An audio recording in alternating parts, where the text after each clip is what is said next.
tu avais un conseil à donner à un nouvel arrivant, ce serait de pas lâcher, gars. Ça va être dur au début, mais pour tout le monde, c'est dur. Mais après, ça va aller mieux petit à petit. Tu vas voir, tu vas aimer ça. J'imagine que le déracinement, des fois, on n'en parle pas assez, le déracinement. Quand on vient ici, on n'a personne, on n'a pas de famille. On se dit, mais t'inquiète, ça va aller, tu vas te créer. En vrai, se recréer son environnement et tout, c'est assez compliqué. Ce sera dur, mais accroche-toi, ça va le faire. Alors bonjour, je m'appelle Rodi, j'ai 17 ans, pas du tout. J'ai 34 ans, et, je suis marié, je viens de l'île Maurice et ça fait 5 ans que je suis au Canada. Alors, une expression québécoise qui te fait rire, ou plutôt que tu as la difficulté à comprendre. Il y en a une là récemment, j'y ai pensé, je me suis dit c'est limite un nom de club. C'est le Machekesa. En fait, les gens ils disent, quand ils savent pas là, ils disent Machekesa et je me suis dit ça fera un bon nom de club quoi. Ce que tu aimes le plus de ton emploi. J'ai mes collègues. Il y en a là, ils sont vraiment drôles. La qualité que tu possèdes qui t'a aidé à t'intégrer au Québec.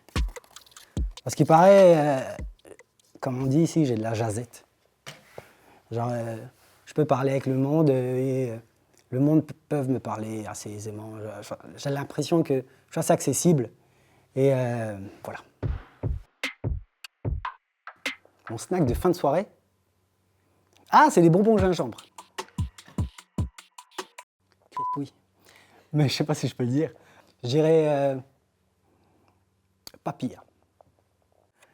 Quel a été ton plus grand défi à ton arrivée au Québec? Sans grande surprise, l'hiver. On peut t'en parler autant que tu veux. Mais c'est comme faire du cheval. Pour faire du cheval, à un moment, il faut faire du cheval, quoi. Ça a été un peu pareil pour l'hiver. Il faut le vivre un peu pour le comprendre. Mais après, on a les bons réflexes, on a les bonnes techniques. Ça passe vite. Pas tant, mais ça passe vite.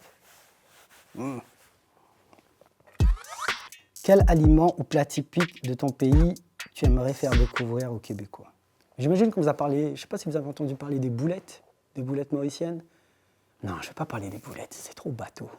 Je vais vous parler des dalles pourries. Les dalles pourries, c'est une galette. C'est une galette. Non, je ne vais pas parler des dalles pourries parce que je ne sais vraiment pas comment. Je vais vous parler des pieuvres. Alors ici, les pieuvres, c'est pas très ragoûtant. Mais chez nous, c'est un truc de fou. Si on sait vraiment le faire, là, c'est un truc de fou. Et il y a aussi les pieuvres séchées. C'est un autre truc de fou. Mais bon, voilà.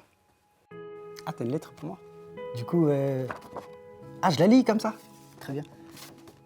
Cher Rodi, nous tenons à te remercier sincèrement pour ton engagement constant, ton attitude positive et ton respect envers tes collègues et ton travail. Oula. Ton professionnalisme et ton dévouement sont des qualités précieuses qui contribuent grandement à la réussite de notre entreprise. C'est un vrai plaisir de travailler avec quelqu'un comme toi, c'est gentil. Merci encore pour tout ce que tu fais et continue à briller comme tu fais cordialement. Ah, c'est Laurie! Ah, c'est Laurie Lafontaine, il y a Maury, il y a René et l'équipe de Lima, c'est vraiment gentil. Hey, vous avez des nouvelles de Laurie? Ça fait vraiment plaisir, c'est une personne qui m'a grandement aidé ici. C'est cool. C'est vraiment gentil, merci.